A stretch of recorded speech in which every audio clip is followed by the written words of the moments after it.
Hindi na itago ni Krista ang kanyang emosyon sa mga araw na iyon. Bago ang lahat, magandang araw mga kalingap, sa importanteng araw na iyon ay sa pagmamalabis ng fans ng Mike Chris ay biglang, umayon sa kanila ang panahon. Habang si Krista ay lumabas para bumili, may biglang nakakilala sa kanya, ito naman ang kanyang ikinagulat na may lumapit nga na isang fan sa kanya hanggang sa nalaman ng iba, hindi makagalaw o makakilos si Krista sa dami ng tao. Lubos na pagkamangha ang nakita niya sa mga fans ng Mike Chris, nag-effort para pasayahin lamang sila. Siyempre hindi maiiwasan na magkagulo, magkasakitan, hindi nagkulang na pakiusapan ni Krista ang mga tao. Subalit maraming hindi nakikinig at talagang hindi magpapaawat, aksidenteng nakita lang iyon si Krista. Pero naganap na dinumog ng mga fans ito at hindi na niya nagawa ang kanyang pakay roon, dahilan nga sa mga tao.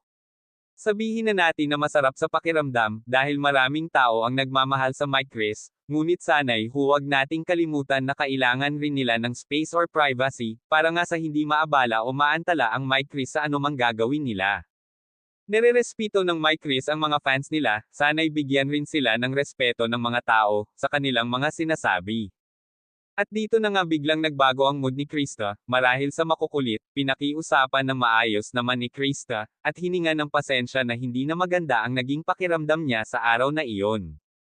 To the rescue naman itong si Mikoy kay Krista, nasa likod lamang niya nakaalalay, kung may masama mang mangyari kay Krista.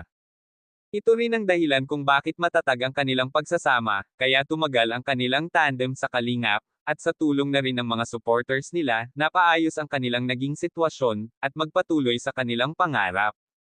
Kahit kailan ay hindi nagpakita ng maling asal si Krista sa mga tao, mapa bashers man ito, hindi niya ikagagalit, kung sakaling pakialaman ang kanyang buhay, hanggat kaya ni Krista magtimpi ay iyon ang kanyang gagawin. Maraming salamat, pakisuportahan po ang aking channel at sa lahat ng bumubuo ng kalingap.